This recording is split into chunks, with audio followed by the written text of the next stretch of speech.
Indonesia kita tercinta adalah salah satu negara yang dilewati cincin api Pasifik, yang banyak terjadi letusan gunung berapi. Letusan gunung berapi ini menyuburkan tanah sehingga menjadikan Indonesia sebagai negara agraris yang subur dan memiliki potensi besar sebagai lumbung pangan dunia. Kita sudah memiliki modal yang kuat untuk menjadikan agrikultur sebagai kekuatan utama ekonomi Indonesia.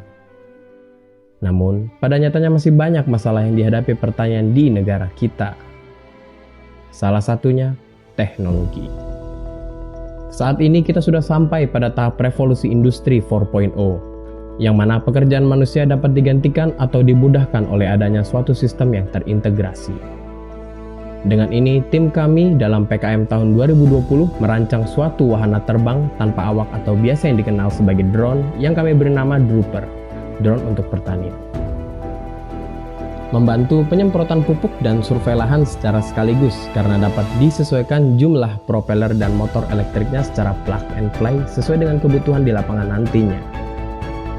Disematkan pula teknologi autonomous flight control system dan pemanfaatan waypoint system, sehingga akan sangat mudah dalam pengaplikasiannya pada lahan pertanian.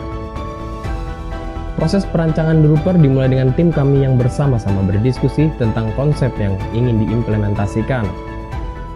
Lalu mencari berbagai data sebagai data sekunder dan tambahan data referensi. Setelah proses yang panjang, akhirnya sampai pada tahap pembuatan draft awal yang menghasilkan sebuah draft dari Drooper. Pada implementasi kedepannya, berbagai bahan baku seperti aluminium dan karbon tube difabrikasi sampai menjadi part siap rakit, lalu dirakit satu persatu sampai pada bagian part elektroniknya.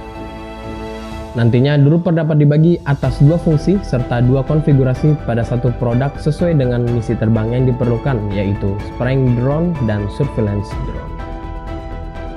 Saat pengaplikasian pada pertanian ketika misi terbang spraying atau penyemprotan pupuk cair, Drooper diset pada konfigurasi hexacopternya yang membuat Drooper dapat terbang rendah secara stabil.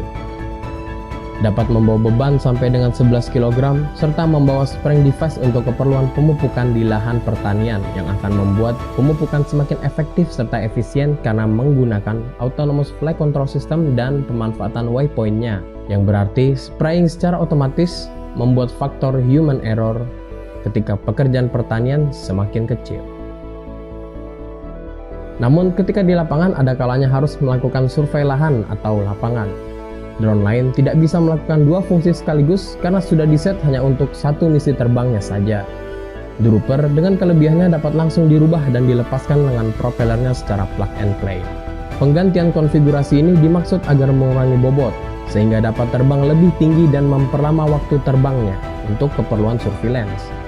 Sehingga Drooper dapat melakukan misi terbang yaitu survei lahan dengan maksimal dan mengcover area foto yang lebih luas.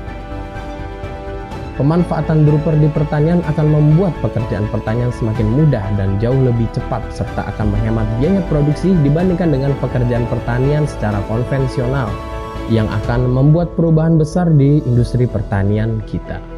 Berimbas pada produksi pertanian yang semakin berkualitas dan membuat kuantitas produksi meningkat tentunya. Namun, Drooper masih membutuhkan riset lebih lanjut sehingga nantinya akan mampu memenuhi tantangan revolusi industri 4.0 pada pertanian. Kita sebagai kaula muda haruslah berkreasi dan kreatif dalam menyelesaikan berbagai permasalahan di masyarakat.